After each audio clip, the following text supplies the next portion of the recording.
camera just a little bit, and hopefully it does not fall over. There we go. All right, I think we're going. Let's get the disclaimers out of the way that we normally do. So, first of all, this is a weekly live broadcast. Most of the time I'm here on Thursday evenings. Sometimes I can't make it for whatever reason. I gotta lift this chair up a little bit. I feel like I'm sitting way down low. Sometimes I can't make it for whatever reason, but most of the time, Thursday evenings, 7 o'clock Central, I'm here.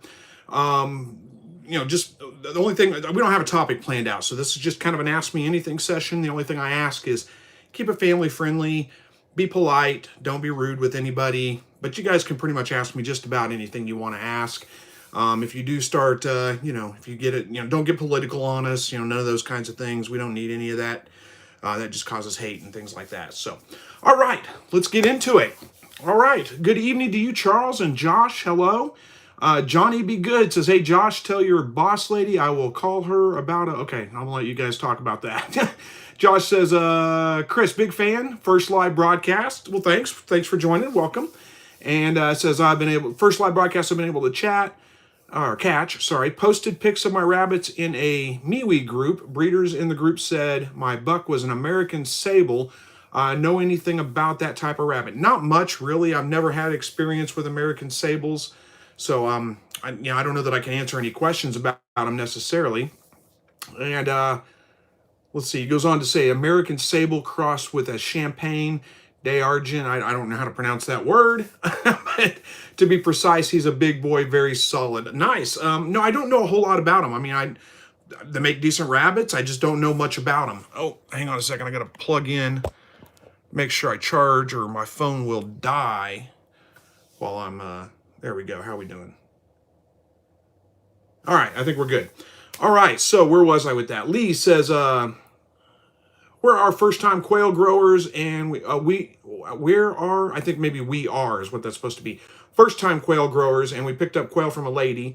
She gave us all her quails. She said this is her last batch of young ones. They have yet to lay. I've had them for 4 months. Okay, so are they old? You're asking, are they old? Well, 4 months. I mean, they should be laying age by 4 months. I still feel like this camera is pointing way up in the air. Let's adjust it down a little bit. Maybe that's a little bit better. 4 months is plenty old enough to start laying, but it's wintertime right now. So I'm assuming you live in North America, and right now the days are pretty short. So quail need about 14 hours a day of light in order to lay eggs on a consistent basis.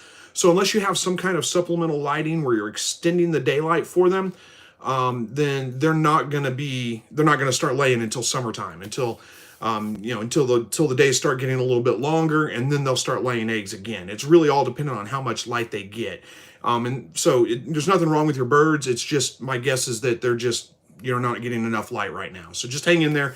They'll start laying soon, or you can start adding some light if you want to. It doesn't really matter what kind, just enough light to read by or a little bit better, and extend the daylight to 14 hours a day, and you'll start getting eggs. Give them about 2 weeks after you do that, and they'll start laying eggs. All right. Vostov says, I miss the simpler things of life when I used to watch your video. You're a great guy. Well, thank you. I appreciate that. I'm not sure what's going on, but hopefully it's nothing bad. Hang in there. It'll get better. Excuse me while I grab a drink there. Pax says, big fan, picked up 2 quail a couple of weeks ago, and they have been delightful. Well, awesome. Congratulations on your new birds. All right, Sillamore says, hey, Chris and all from North Central Arkansas.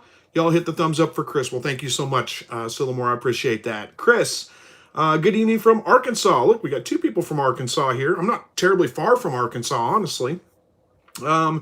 Manuel says, could I leave my pregnant doe and my buck living together in a cage until she kindles, or is it going to be a problem? Not a good idea. You really need to separate them out. There's a good chance the buck's going to continue to try to breed.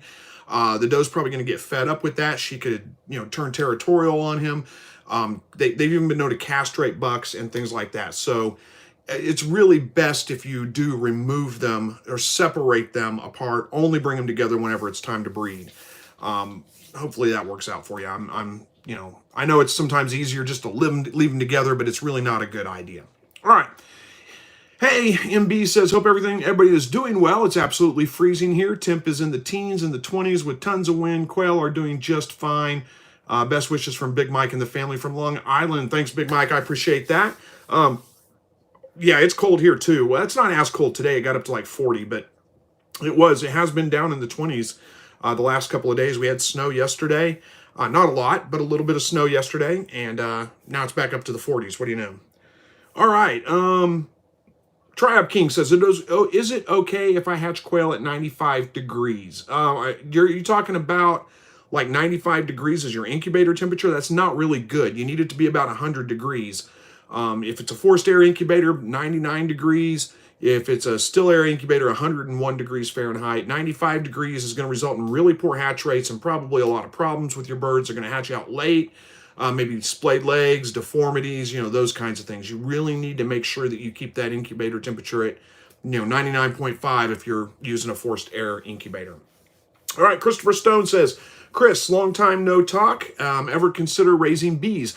I have thought about that before, actually. I've considered raising bees, but I don't know. I haven't really considered it seriously for a while. I just figured I didn't need another thing right now. Life's busy enough as it is. But who knows? Maybe I'll change my mind and add some bees at some point. If I do, you guys will know about it. I'll make sure I, share that in video, of course. Hey, look, we got somebody from Jamaica. Nicholas says, good evening from Jamaica. And then JM, I guess is that an abbreviation for Jamaica? I'm guessing. I don't know. But hey, welcome to the live broadcast. Thanks for joining. Lee says, hey, from Havre de Grace, Maryland. Havre de Grace? I don't know how to pronounce that either. I'm really bad with pronunciations, apparently. But hello to you. Thanks for joining. Hello from New Jersey from William. Good evening to you, William. And Aviary Bird says, hey, how many years old should I keep my breeder does and bucks before replacing? Good question. It really kind of depends. Most of the time, they're going to be good for bucks 5 years, roughly. You can usually get about 4 years out of a doe, some of them 3 years. What I typically do is just wait until my breeder doe starts producing really small litters. And then at that point, I know that it's time for her. She's probably done. So if she starts producing really small litters or starts having failed litters and she's around 3 to 4 years old, somewhere right around in there, I know it's probably time to go ahead and replace her at that point. Bucks are a little bit trickier. I mean, if you start having like no litters at all, like you see breeding happening, but the doe's not getting pregnant and your buck's a little bit older, then that's probably a good sign that it's time to replace them as well. But like I said, somewhere around 5 years is probably a good mark for most rabbits. Excuse me. Outside in Georgia says, hey, Chris, got finished building a quail pen like yours with my dad, and I love it. Awesome. Congratulations on your new pen, and I'm glad that it's working well for you. All right, we got Independence. Hey, Chris, can you quickly explain why it's bad to breed does too early? Well, there's a couple of reasons why it is bad to breed does too early. One, if they're not sexually mature, it could damage them.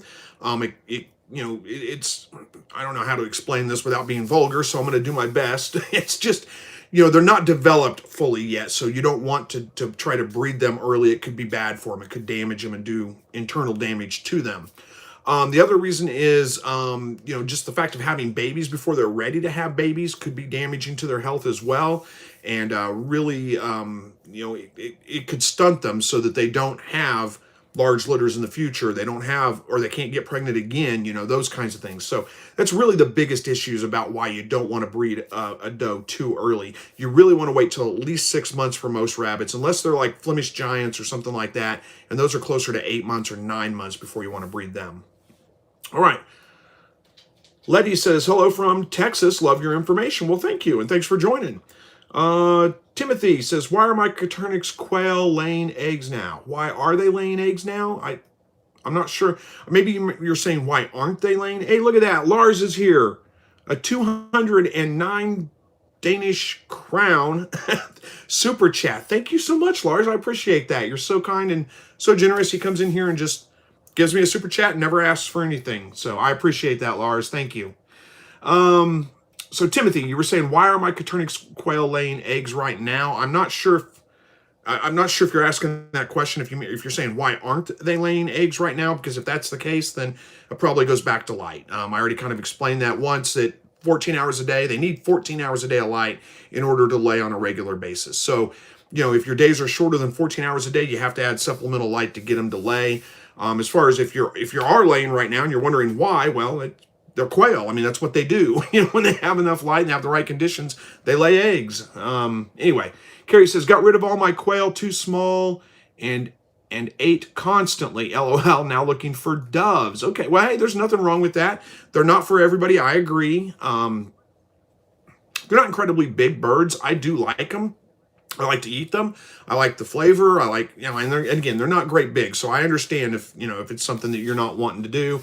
The only problem with doves, really, I think, is that you're not going to get the production rate out of them that you do of quail. They don't lay eggs nearly as consistently. I don't know a lot about dove, so I may be a little bit wrong on that, but try it out and see. And if it works great, let us know. All right, Ann says, nice weather here in Louisiana, a bit nippy at night, patiently waiting on a third bunny litter.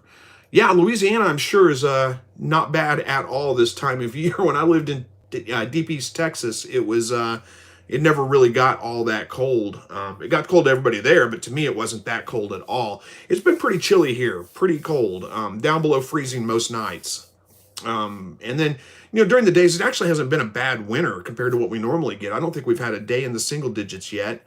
And, that's pretty rare. We usually do by this time. But, it's down below freezing most nights. Most days, it's getting above freezing, even if it's just barely above freezing. But it's getting above freezing. And today it was like 42 degrees, 43 degrees, something like that. It was pretty nice. So anyway, I imagine that Louisiana is probably not much different right now, probably in the mid-50s during the day and getting down in the low 40s to high 30s at night, but I'm just guessing there. Rod says, hey, Chris, like your Carhartt jacket? It's always hard to retire the old one. Know what I mean? Yeah, I do. My wife actually bought that for me for Christmas because my old one was getting really worn out. And so she decided I needed a new one. It was a great Christmas gift. It's amazing how... the old one I've had for years, and I wore it all the time. And I put on the new one, and it's just all fluffed up, and none of the down is crushed down, none of the lining is flattened out. It feels so. I mean, it's nice. It's great to have a new jacket. Didn't realize I needed one until I got one. All right, Billy says, bought some quail eggs, put them in the incubator today. Well, good luck with your hatch. I hope it works well. All right, Karina Miller says, my husband and I have learned much from you. Thank you. Well, awesome. I'm glad to hear that. And thank you for watching the videos. I appreciate that. Lauren says, I just recently got into pedigree Holland lop rabbits. Is it possible I can sell them to use them as meat rabbits? Well, you can try. I mean, they're not absolutely the best meat rabbit in the world, but I mean, they're still rabbits, so they're still fine to use as a meat rabbit. I don't know if there's going to be much of a market to sell them as a meat rabbit. They're traditionally pet rabbits, but you can try. You can see if people will buy them for that reason. All right. Sillamore says, I love honey, but I am terrified of bees. Bees don't bother me, actually. Now, wasps I do not like, but bees don't bother me. Honeybees are, in my opinion, or in my experience, they're pretty docile. They're pretty mellow, unless you're, really threatening them. I mean, I used to catch them with my hands, and as long as I didn't have like a gap where they tried to squeeze through, never got stung. They're really not a big deal to me. They don't bother me a bit. All right. Carrie says, can't find any doves or pigeons for sale around Ava, Missouri. I have seen some people on Craigslist offering up pigeons. They're homing pigeons, but they have been offering up pigeons around Carthage, I think, and maybe in Oklahoma, like Miami, somewhere right around in there. I've seen them on Craigslist, so you might just keep looking. I don't know. I don't know if anybody that, ships pigeon eggs or quail eggs, but I don't know. Anyway, Karina says, okay, my message cut off the first part, not sure why. Hello from Rochester, New York. Yeah, I think you were just saying love my videos or something like that. I kind of got the point of it. That's okay. Thanks for joining. I appreciate that. And I actually know where Rochester is. When I used to call into Rochester all the time when I was younger. And worked on the phone in a call center. I still work in a call center, but I'm not on the phone anymore. But I like calling Rochester because if you guys haven't noticed, I tend to talk pretty fast, and people in Rochester could just, no problems. They didn't have any problems understanding me. I could talk as fast as I wanted to and didn't have any problems with it. All right. Lee says, in your opinion, what is the best breed of meat rabbits? Oh, I don't know if there's an absolute best breed. You can't go wrong with New Zealand whites. You can't go wrong with Californians. Silver foxes are good meat rabbits. The chinchillas actually make pretty good meat rabbits. There's a lot of different breeds. Florida whites. Well, I'm missing some for sure. The ones I would stay away from would be Flemish giants.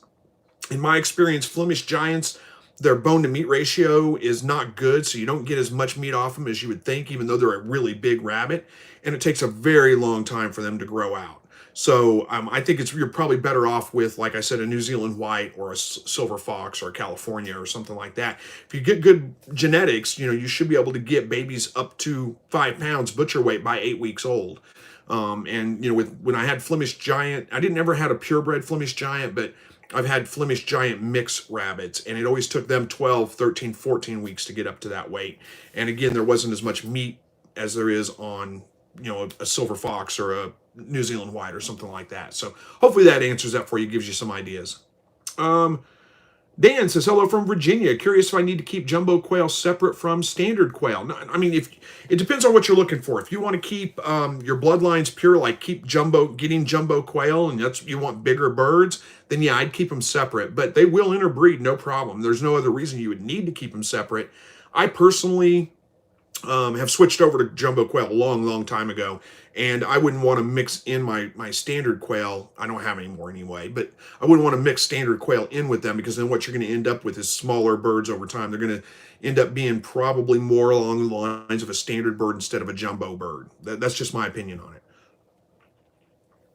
All right, Robbie says, how many rabbits do you have right now? Let's see, I have 5 rabbits right now because the last litter she only had 3.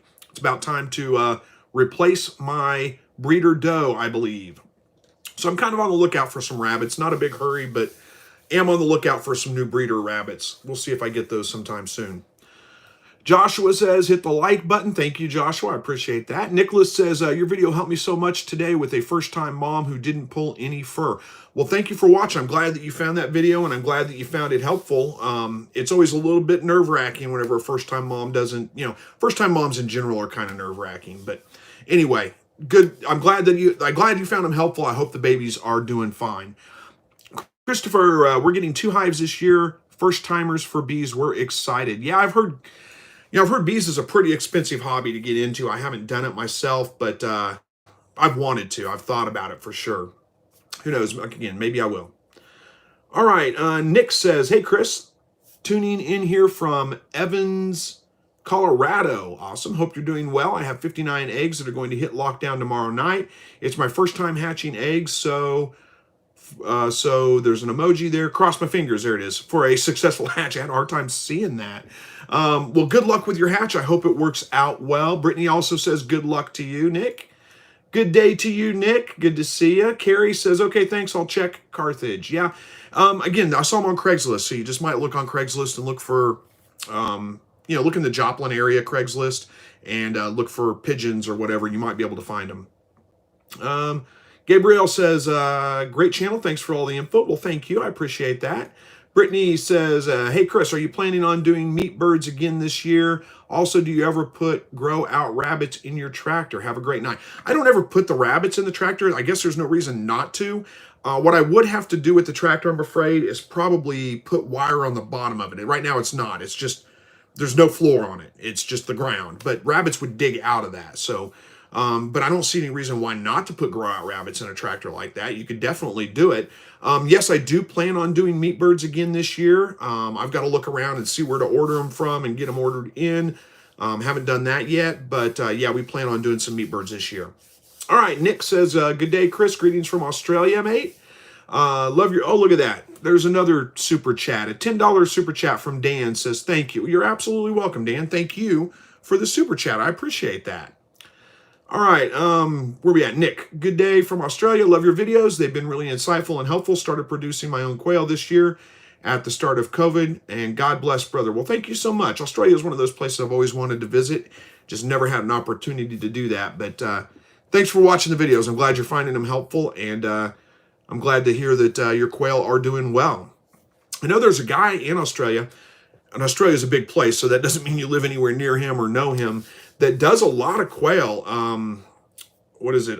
Survivor. That's a station. He has a YouTube channel. I've watched several of his videos. He's pretty entertaining. I kind of like him, but I can't remember his name all of a sudden. Something about survival. I don't remember. Anyway, if you can find him, his channel's worth watching too. He does a lot more than just quail. He does gardening. He does chickens. He's kind of more along the lines of a homesteader, really. But he's got a fairly entertaining channel. I've watched several of his videos and liked it a lot. All right. Amy says, hi, one of my quail hens has a swollen nose and the size of a small pea with a little scab. It appeared one day suddenly, thinking it's injury that swelled, but could it be an illness of some kind? She has a swollen nose the size of a small pea with a little scab. It could be an injury. Chances are it probably is just an injury of some kind. But there is a disease. There are a couple of illnesses that they could get that would cause something like that. The thing that makes me think about that is pox. They don't call it. It's not chicken pox. It's like fowl pox or poultry pox or something like. I can't remember what it's called exactly, but it's basically it kind of manifests itself like that. Little small bumps or things that grow up on them. As far as I know, it's not an incredibly dangerous disease, but it is something you might want to look into, isolating her from your other birds until she heals up, just to make sure it's not something like that. What is the name of that? Somebody's going to tell me here in a minute, and I'm going to remember where I forget. That always happens. But anyway, that would be the one thing that I would be concerned with. But if there's no other issues with her, it's probably not a big issue. All right. Karina says, we raise satins, and they seem to take a bit of time to reach weight. I just got a pair of New Zealand Reds, hoping for better results. I do like New Zealand Reds. They're beautiful rabbits. I had one at one time, and the only problem I had with her was, man, she was vicious. I mean, just, you couldn't hardly put your hand in there, and she was just attacking it, and I just couldn't put up with it. So eventually I got rid of her, but they're good rabbits, so I'm sure you're going to do well with them. Lee says, your videos are great. Thank you. Well, thank you for that. I appreciate it. How are we doing on time? 21 minutes in. Man, time flies. Mike says, South Georgia, first time raising quail. Appreciate all the pointers. Well, good. I'm glad to hear that you're finding the videos helpful there. Thank you again for watching. All right, Forrest, what age should you start breeding rabbits? Most of them around 6 months old, assuming you're talking about like a standard meat rabbit, a New Zealand white, or California or something like that. Now, if you're talking about giant breeds like a Flemish giant, they're usually going to be closer to 8 months. But 6 months is a pretty good estimate for most rabbits. All right, Josh Sparks had a first-time mama Kindle today, 8 babies, 2 dead, one of which was half eaten, hoping she doesn't eat more. I hope so too. I mean, that's kind of rare for them to eat their babies. It is a kind of a survival instinct in a lot of rabbits, but with domesticated animals, a lot of times their instincts get all mixed up. So it may be that baby died already, for whatever reason, and she was just trying to clean it up so she doesn't draw predators in. Not that she's logically thinking that, but that's kind of the instinct that they have.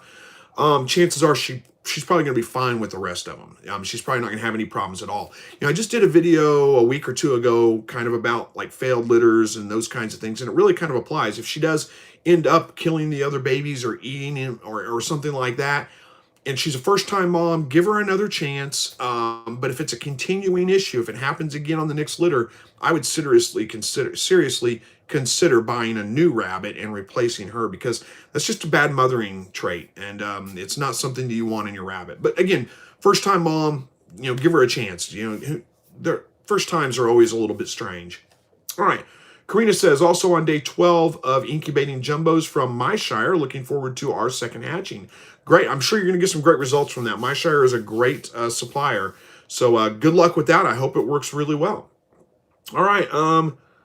Tim says, after the election, I started trying to be self-sufficient, I think what it is. And you know what? I think that guy from Australia is Self-Sufficient Me. I think that's his name. I think that's his YouTube channel. Anyway, it's worth watching. I liked him. There it is. Somebody just said it. I knew it. I knew somebody was going to say it. I beat you to it, Sillamore. Thank you very much, though, for that. I always forget these things when I'm on the live broadcast, and somebody else can usually chime in. This is the first time in a long time where I've forgotten something, actually remembered it before somebody brought it up, but just barely. Anyway, where were we? Yeah, okay, so being more self-sufficient after the election, my opinion is just don't pay attention to that stuff, the elections, the politics, all those kinds of things. You really don't have much influence over it. I'm not going to tell you guys not to go vote, not to do any of that, but usually just paying attention to the media coverage on those things, or the Facebook posts on it, it's going to do nothing but make you mad about something you could do nothing about. It's not a bad idea to be self-sufficient, and If the election is what made you do that, then good. But I always tried to do that regardless of who's in power or who's not in power or whatever. But anyway, that's just my opinion on that. Karina says, agree. My pair are extremely uptight. We'll be keeping the kits and calling the parents ASAP. Are we talking about the New Zealand Red? They're uptight. Yeah, I don't know if it's a trait of New Zealand Reds or if it was the one I had, but my New Zealand doe that I have now is perfectly calm, easy to deal with until she has babies. And when she has babies, she's incredibly aggressive. You can't hardly put your hand in her cage and she'll come after you. She's almost got me a couple of times. So, hey, Max. Oh, you want some attention? All right. There you go. Go on. That's enough. Go on. All right. Where are we at here? Pete's Worldwide Reptile says, what is some safe materials for visual barriers between rabbits if they're coming in direct contact with it for them to chew on? Okay, well, I mean, as long as it's untreated wood, you could put wood down. Now, I'm not sure. That's kind of an open question, so I'm not sure exactly. What I use between mine, I use a barrier between my male and my buck and my doe. But I just use a piece of flashing. It's just aluminum flashing, and I just put that on the in between the cages so he can't see her, more so he can't urinate or on her, or she can't on him, because they will sometimes do that. And I do find it best to keep them visually separated. So I use that, and that works just fine. But if they're going to be in contact with it and chewing on it, that may not be the best thing. I don't know that they would chew on it. They may or they may not. I don't know. So any kind of wood, as long as it's untreated, is going to be fine. I wouldn't use plywood because it's got glue in it and stuff. I don't know, honestly. You stumped me with that one. I'm not sure what else you could use in between them. All right, Southern Okie Homestead says, hey there, cut a live chat. Well, thank you for joining. I appreciate it. Where are we at here? Adam. Hey, just wanted to say I really appreciate you. Pretty much everything that I know about quail, I learned from you. Just a couple of dinner, just ate a couple for dinner, and we're loving all the eggs. Well, awesome. I'm glad to hear that, and thank you for watching. Lalo says, what do you think about button quail?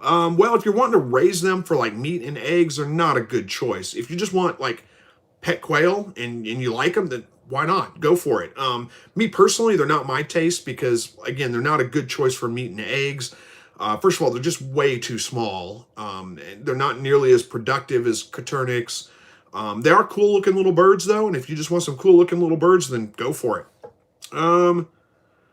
Southern Okie Homestead says, how much space do quail need? Not much, really. You can kind of figure about, if you've got them in a self-cleaning pen, what I call a self-cleaning pen, like a wire bottom on it, where their droppings will fall through, you can get quite a few in a small space because you don't have to worry about the filth building up. If it's a solid bottom cage, you're going to have to go a little bit more sparingly. Like if you're keeping them on the ground or something with a solid bottom on it, you're going to have to clean it out a lot, and you're going to have to you can't pack them nearly as dense. So generally speaking, in like a wire bottom cage, you can figure about 1 square foot per bird.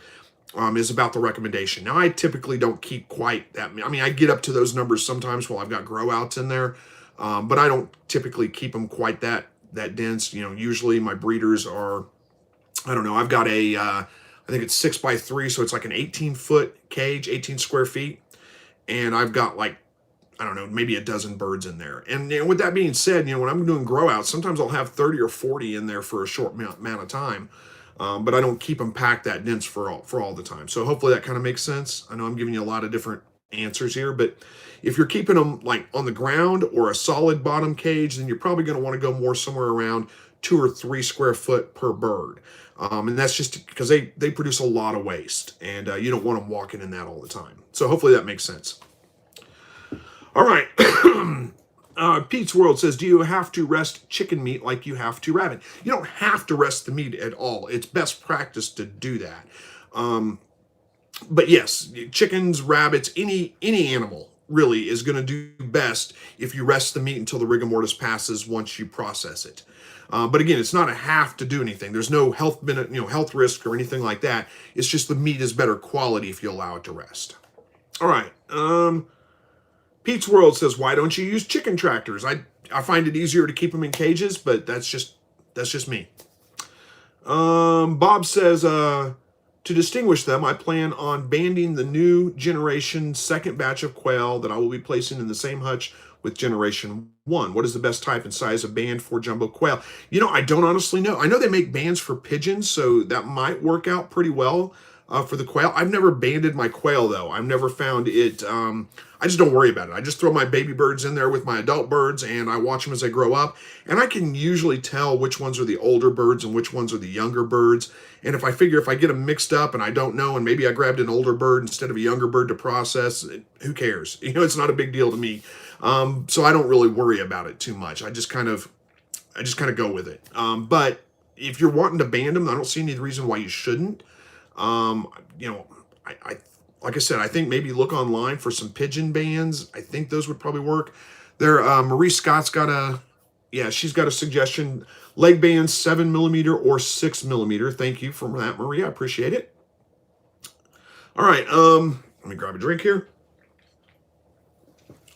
Nick says, yes, I've seen Self-Sufficient Me. He's located in Queensland, which is north of me, closer to the equator. Very hot and humid where he is, while it's more of a dry heat where I am. Interesting.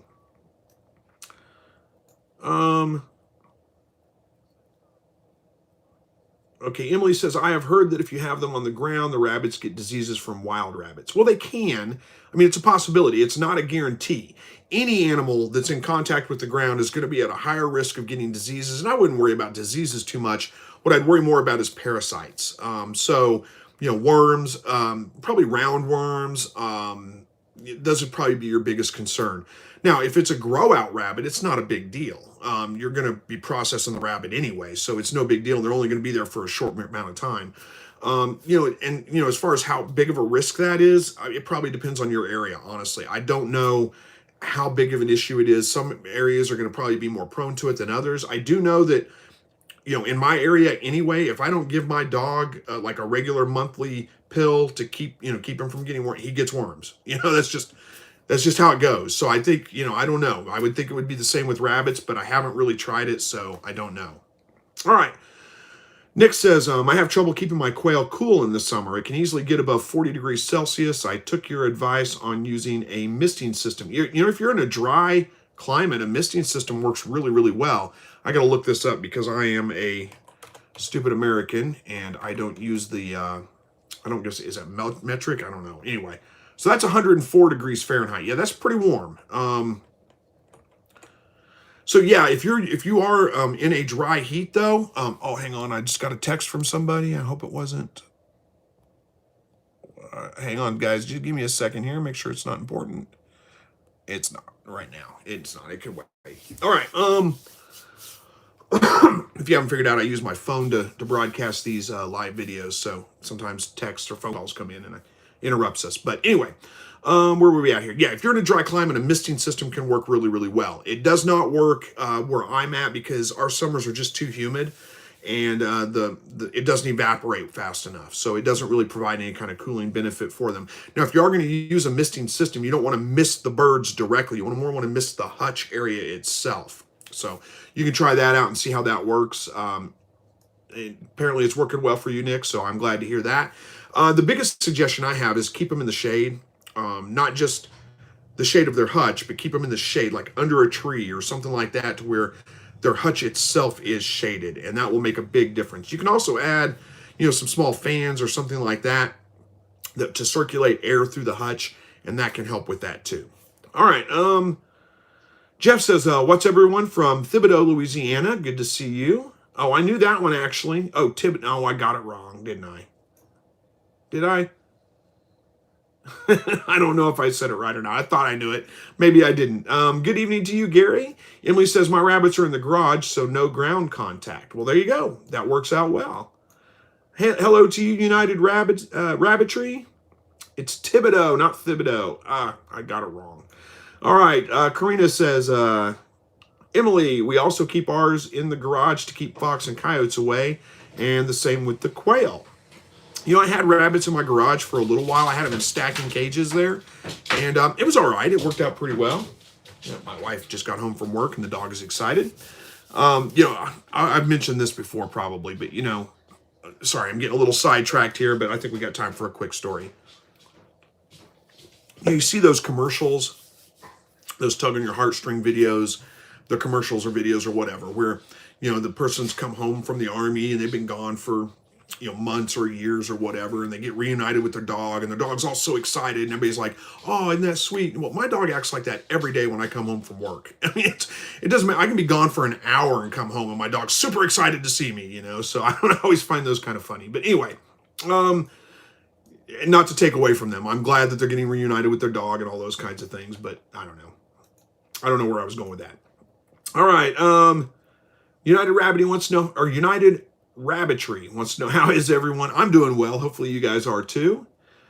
And Sillamore says from last week, Chris. I'm not sure what that was in reference to. Okay.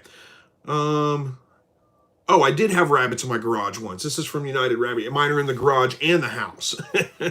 Yeah, I had mine in the garage for a while in stacking cages. It's been a long time ago since I did that. And it just became it was just too much work to keep up with, cleaning out the dropping pans and all those things. And, they tend to urinate over the side of the dropping pan. So it kind of, a little bit of a mess there to clean up on a regular basis, and I just got tired of doing it, so I moved them outside. And I think they do just fine either way. So anyway, Shell says, oh, I'm late. Oh, well, hey, I'm sorry you're late, but that's okay. We don't keep track of attendance here, so it's fine. You don't have to worry about it. We're not going to count you tardy. Layla wants to know, when do quail lay eggs constantly? Well, they're going to start laying usually around 8 weeks old, 8 to 10 weeks old, somewhere right around in there. Sometimes a little earlier, sometimes a little later. But again, it really depends on the conditions that they're in. They need to have 14 hours a day of consistent light in order to lay constantly or consistently. So right now it's wintertime, and here we're getting, I don't know, maybe 8 hours, 9 hours a day of light. So unless you're adding some kind of supplemental light to it, you're not going to get eggs. They're just not going to lay eggs. So I'm getting a lot of questions about this lately. Maybe I need to address that in a video again. I've done it before, but we got a lot of new subscribers, so maybe I should address that in a video again. All right, Sillamore says, you kind of butchered the Thibodeau last week. I meant, sorry. Oh yeah, I'm bad with pronunciations, especially I think that's a French word, I guess. I don't know. In Louisiana, I'm guessing French. I don't know. I'm just not good with them. Sorry. A lot of the problems I have with that is I read these things but I never hear anybody say them. So I'm just guessing how they're supposed to be pronounced. I don't know. Anyway, Emily says, I have the pet rabbits in the house. Well, that makes sense. We had a pet rabbit when I was a kid, and it chewed up everything. Everything. We ended up getting rid of it. All right, Aviary says, what age/weight do you start to process rabbits, or is there any tips to get them to reach that weight? I try to do about 5 pounds. The only thing, the biggest thing that's going to matter, okay, let me back up. I try to wait till they're about 5 pounds. Now, your rabbit, it's going to depend on your rabbits as to whether that takes 8 weeks or 12 weeks or whatever. Usually, mine are somewhere, my current doe, her babies grow out to 5 pounds in about 12 weeks. So it takes a little while. The biggest factor in that's going to be genetics. The only thing you can really do to help them gain weight and get that weight faster is feed them pellets, and nothing but pellets. No hay, no nothing else, just pellets. Good quality, high protein rabbit pellet, 16% or maybe a little bit.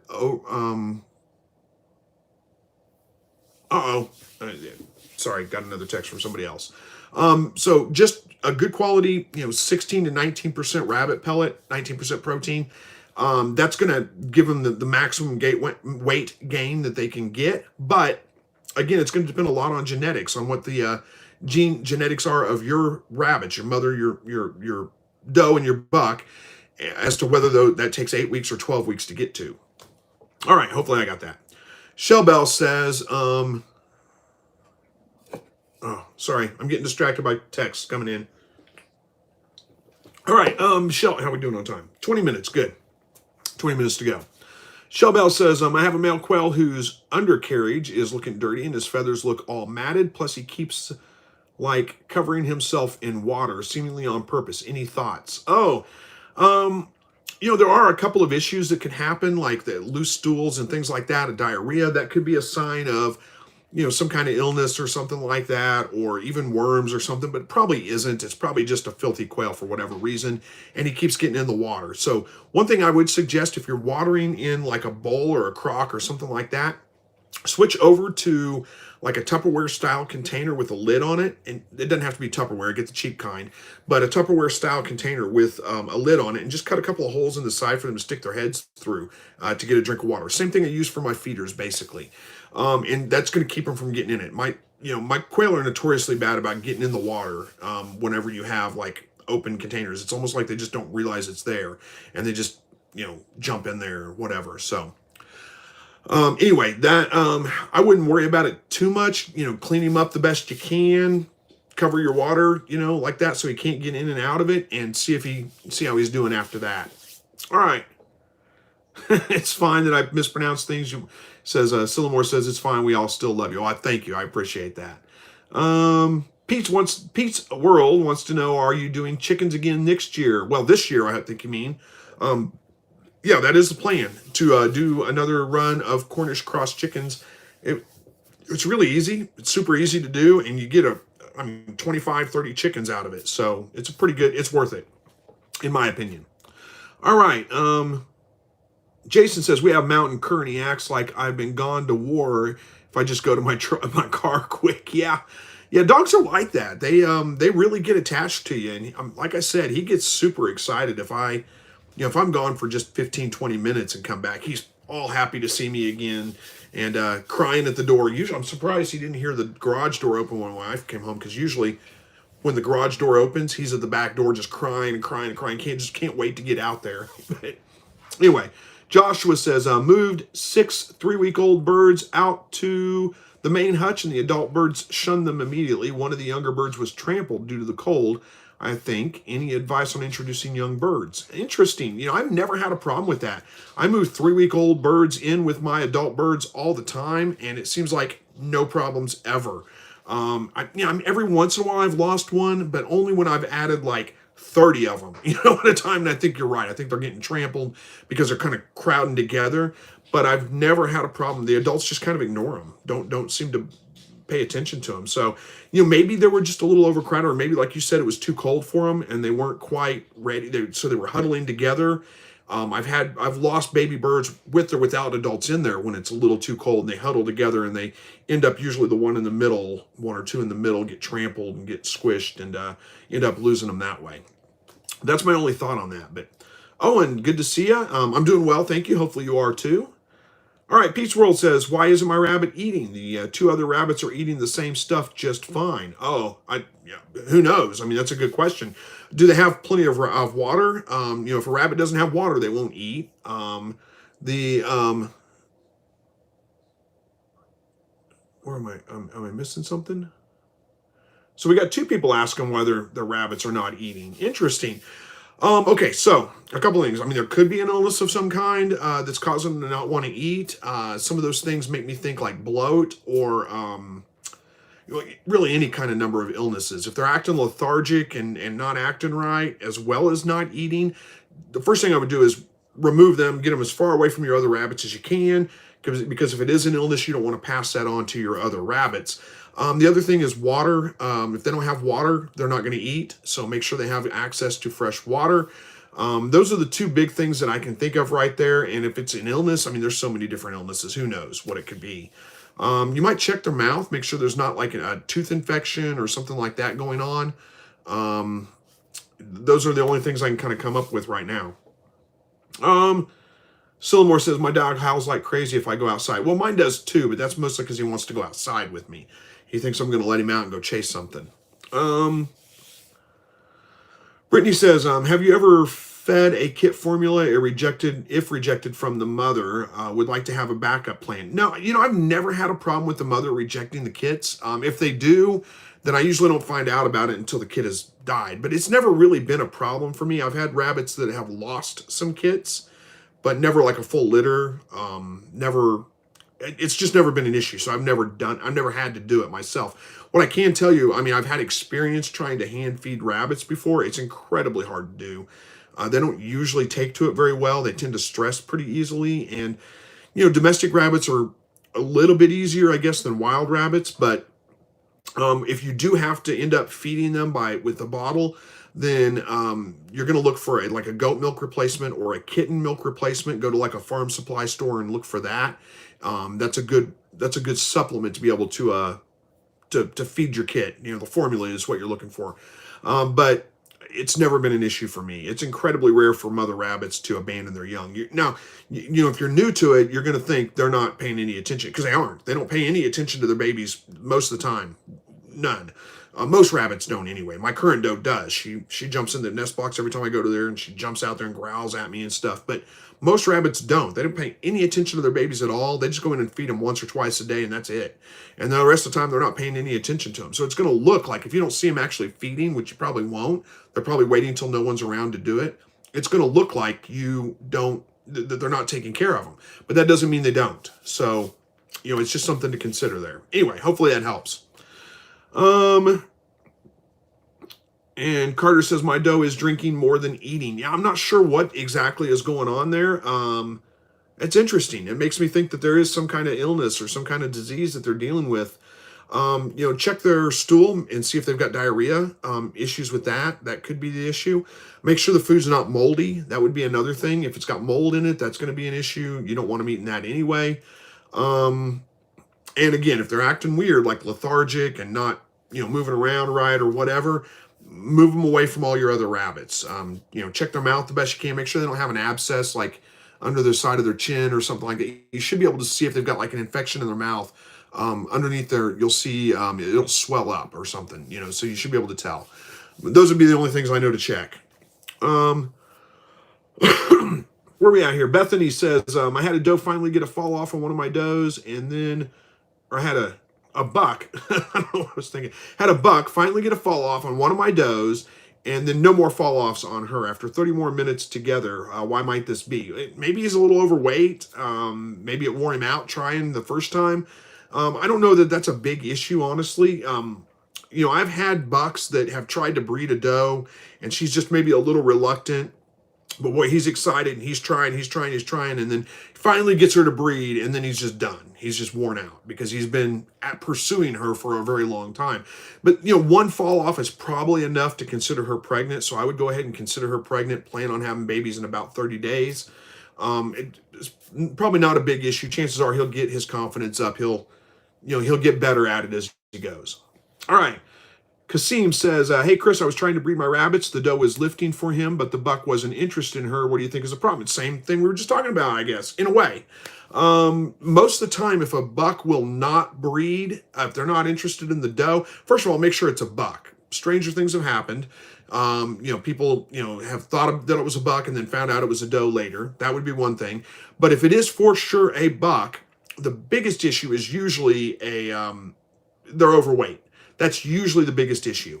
If they're, incredibly hefty, you might put them on a diet, cut back a little bit on their feed, and get them to lose a little bit of weight, and then try again and see if that works. Sometimes it can be a confidence issue with bucks. Maybe somebody tried to breed him before he was ready to breed, and he got bullied by the doe or something like that. So now he's a little shy, a little, gun shy, so to speak. But most of the time, it's a weight issue. Not always, but those are the two things that I can kind of think of. Zimmer, I think it is. Zimmer James says, when do you wean your kittens? Well, your kits, you mean, I think, rabbits. 6 weeks old is kind of a common time to go ahead and wean your rabbits.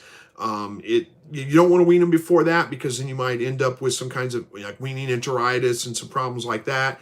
So right about 6 weeks old is the time you can wean them. All right. Robin says, at what age is a doe ready to breed? I have 2 6-month-old giant Flemish does. Okay, so yeah, that question's come up a couple of times here in this live broadcast too. We generally speaking, 6 months is the age that you don't want to breed before 6 months. Now with Flemish giants, you're going to want to wait a little longer. It's probably going to take them closer to about 8 months before they're ready to breed. Most rabbits, most common meat rabbits, your New Zealands, Californias, those things, 6 months is the age. But again, with your giants, they grow out a little slower. All right, hopefully that answers that. Shell says it's going to be 3 degrees for the next 3 nights. I'm a little concerned about my quail in the frigid weather. it's never been a problem for me. I've had them outside. As long as they're older birds, they're not like 2-week old, barely got their feathers.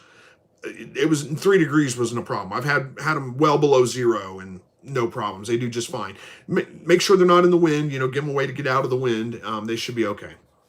All right. Marie says, you can feed a bottle baby rabbit 1 can of condensed milk and 1 egg yolk in a tablespoon of corn syrup. Okay. I guess that would work. It's pretty rich. It's pretty, yeah. I guess that would work. Try that out. All right. Excuse me. Brandon says, how old would young quail need to be before they can go into my flight pen? They need to be fully feathered out. That's about it. I don't see any reason to put them in there. I mean, as long as they're fully feathered out and they're acclimated to the temperature, there's no age limit on that. You can just put them in there. They should do fine. All right. So we got a couple people talking to each other. I'll let you guys talk. Johnny B. Good says, check to see if the rabbit's front teeth has gotten too long to eat. Yep, that's a good suggestion too. They need to wear down their teeth and need to chew. Yep, that's a good suggestion. And there are some rabbits that have more of a problem with that than others. So that is something to look at. I forgot to kind of mention, but yeah, that's a good suggestion. Thank you for that, Johnny. Zimmer says, why does my buck doesn't want to breed my doe? Not the first time I've tried her. Yeah, we kind of answered that one already too. Usually, didn't I answer that for you? No, maybe not. Anyway, most of the time, if a buck's not interested in breeding, it's because they're overweight. Not always, but most of the time that is the issue. Or it could be a confidence issue. Like I said, if they have been trying to breed before and they got beat up by the doe, because does can be pretty aggressive, he may be a little gun shy and may not want to, may take some time to lift his confidence up. Those are usually the issues, not always. I mean, but those are the 2 most common things that I can think of. So, all right. Wow, we came to the end of the, there's a few more coming in here. How are we doing on time? About 7 minutes left. All right, Jeff says, I have Flemish Giants. I don't breed does until 9 to 12 months. Bucks are ready at 6 months. That's good advice, I would say, yeah, 9 months is probably a better suggestion. 8 months is really about the minimum that they should be ready to breed. But you're right, Jeff. That's probably a good suggestion. 9 to 12 months for does. All right. Robin says, I just watched your calibrated video. I appreciate your knowledge. Had a recent low hatch rate. Yep. Yeah, most of the time your low hatch rates are related to temperature. So, I'm glad you found that video, and I'm glad that it's been helpful for you. You probably use a couple of different thermometers. I think you're talking about calibrating your incubator. Use a couple of different thermometers. Make sure they're accurate anyway. And I always say use at least 2, because if you put one thermometer in there and it reads different than what your incubator says, you don't know which one's right. If you put 2 in there and you get you've got 3 thermometers total, the 2 that are in the incubator, the one on the incubator itself, then if any 2 of them read the same, you'll know that's probably the right temperature. All right. Nick says, thank you for the quail hutch design. I'm almost finished making your design and will have to type up my materials and cuts lists, and I'll send them over to you when it's all done. Well, thank you, Nick. I appreciate that. I've had a lot of people ask for that, and I'm sorry, guys. I need to do a better job of that. I'm just bad at planning things. I just kind of think it up and think this is kind of a rough idea of how I'm going to build it. I don't draw out plans or anything like that. And then I go buy a bunch of wood and I start putting it together. And usually I have to make 2 or 3 trips to the hardware store because I've forgotten something, didn't think it out and plan it well. But I just kind of what we call stick build it. It's kind of, I have a general idea of how I want it to go. And then I just kind of figure it out as I go. So, all right. Kasim says, what's an average rabbit litter size? That varies greatly, but if you're talking about like standard meat rabbits, New Zealand whites or Californias or silver foxes or whatever, rabbits you would consider to be meat rabbits, usually they're going to have somewhere between 8 and 10 babies per litter. That would be probably an average. All right, Southern Okie says, let's see, I have rabbit cages that we don't use anymore. They're 30 inches by 40 inches by 2 feet tall. Should be able to split that height and make myself 6 quail cages. Yeah, I would think so. Sounds like a good idea. Now, the one thing you will need to do probably is replace the floor. Most of the time, hey, look at that. Brad with a $20 super chat says, well, thank you, Brad. I appreciate that. Says, Chris, you're awesome. We had a great first year with our quail. Your info played a huge part of that success. Thanks so much. Well, thank you, Brad. I appreciate that. And I am so glad to hear that things are going well for you and the videos have been helpful for you. All right. Where was I going with that? Replace the floor in your rabbit cages for the quail, because chances are your rabbit cage is probably like 1 inch by 2 inch square or something, and that's just too big for the quail to walk on comfortably. It's probably 1/2 inch by 1 inch or something. Anyway, it's too big. You want to go with like 1/2 inch square hardware cloth for the bottom. It's cheap. It's easy to use. The sides will be fine, but the flooring you're going to want to replace for them to walk on. All right, Jay Farm says good night. Good night to you, Jay. Nick says also, how many quail can I raise in a 106 quart sterilite tub? It depends on the dimensions. I don't know. Are you talking about raising them or just brooding them? If you're talking about like baby quail and using that tub as a brooder, I mean, you could pack baby quail in a lot of them. I'll have like 30 or 40 of them sometimes in just a small, a tub like that. Chances are you may need 2 tubs as they get a little bit bigger to be able to separate them out. But if you're talking about raising them in that you want that to be their permanent housing, I don't know how big a 106 quart tub is. You'd have to measure the size, and I'm going to have to give you American math numbers. What is that? The imperial system, not the metric system, because I don't know the metric system. But again, in a tub like that, I'd probably go 1 bird for every 2 square feet, something like that. So hopefully that kind of answers that. Shell says, haha, your building plans sound like me stick building. Yeah, that's pretty much how I do everything, I think. I've never been good about drawing out plans or anything like that. Philip says, I need to build a hutch for my grow outs. What should I build? Your grow out quail, I'm guessing. Just build a hutch. Just a close in part of it so they can have shelter from the wind. Put a decent wire floor in it. That's a hard answer to give. I just use my regular hutches with my breeders in it for my grow outs. They just go in there with them. So anyway, Zimmer says, do you know how to get broken kits? Broken kits. I think you're talking about the color patterns. You'd have to get adult rabbits that are different. I don't know on it. You'd have to get adult rabbits that have that gene. It's going to be certain kinds of rabbits that do. I'm not sure I can answer that one for you. I'm sorry. Jeff says 15 to 18 pounds. I'm not sure what we're talking about. Brody says, hey, Chris, sorry I'm late. I know you'll be done soon. I was driving when you started. I'll catch next week's live. No problem, Brody. Thanks for joining, even if it is for a few minutes. I appreciate that. Emily says, still waiting on a doe to deliver, day 33. She pulled fur and built a nest, and hoping it isn't a false pregnancy. Yeah, give her a couple more days. You never know. If she built a nest and pulled fur, there's a good chance she is pregnant, but sometimes it's not a guarantee. We'll see. Nick says, sorry, brooding until I take him to the grow out pens. Yeah, I'm not sure how big that tub is, 106 quart. I don't remember what size tubs I use. I don't have them in here. I'd show you, but what I've used in the past. But again, you can get quite a few in there. I've had up to, like I said, about 40 or so in one of those tubs. I think it's the same size. I don't know, honestly. Where it is, Jeff, things just jumped on me. 2 of my does go 34 days. Emily, you should be okay. Good.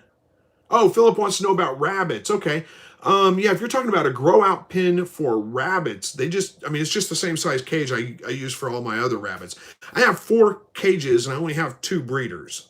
So my other 2 cages are for grow outs or if I need to move a rabbit around or whatever. So what I usually do if I have a litter of 8 rabbits and it's time to wean them off and I need to grow them out a little bit further, that's one of the reasons why I like really good bloodlines, because I just leave them with the mother until they're 8 weeks old and then I process them. I don't have to worry about putting them in a separate pen to grow out. But, it's not a big deal to put 4 rabbits. They're only going to be in there a couple of weeks. So put them in one cage. It's a 36 inch by 30 inch, 24 inches tall, I think, cage. And it can hold 4 or 5 of them. It could hold all 8 of them if I wanted to, but I usually separate them out in 2 batches and, do about 4 or 5 in one pen and 4 or 5 in the other pen. It works just fine. All right. Robin says, have a great week, Chris. Thank you. All you do is appreciated. You are absolutely welcome, Robin. And you too, Nick. And let's see, Rufus says, thank you. You're welcome. Generational homestead. In your opinion, what type of chickens should I breed? Yeah, I'm not a chicken expert, so I don't know that I can answer that one for you. If you're wanting them for meat, I don't know that you should breed them. I think you should do like a Cornish cross and just raise them for meat and be done. But if you're wanting like a dual purpose that could be used for eggs and meat, I know there are a couple of breeds that are really good for that. But I right off the top of my head, I don't know. I'd have to go back and look at some notes I've taken or research it for you. And I'm sorry, I'm just not the chicken expert, unfortunately. Bethany says you need at least one broken parent to get broken kits. Yep, I agree. See you next week too, Shelly, or Shell, I guess it is. Where we had a couple people talking to each other. Someone says, why my does? And my does mainly have baby in night. Yeah, that's pretty common. Most of the time, the rabbits do have their babies at night. I don't know why that is. It just seems to be pretty common with my rabbits, too. And Fox says, hey, how long can I leave rabbit siblings together, male or female? I like to make sure that I separate them by 12 weeks old. I don't know why, but that seems to be the time where they start getting interested and start, kind of getting... I don't know, they start coming of age. So the does start to get a little bit cranky with the bucks. The bucks start to want to look like they're wanting to breed. And I just separate them out by 12 weeks old. All right, guys. We're a little over time here. I got to wrap this one up tonight. Thank you guys for joining tonight. I appreciate it. And hopefully we'll be back next Thursday. I don't see any reason why we won't. God bless each and every one of you. And hopefully we will see you back here next week. Take care and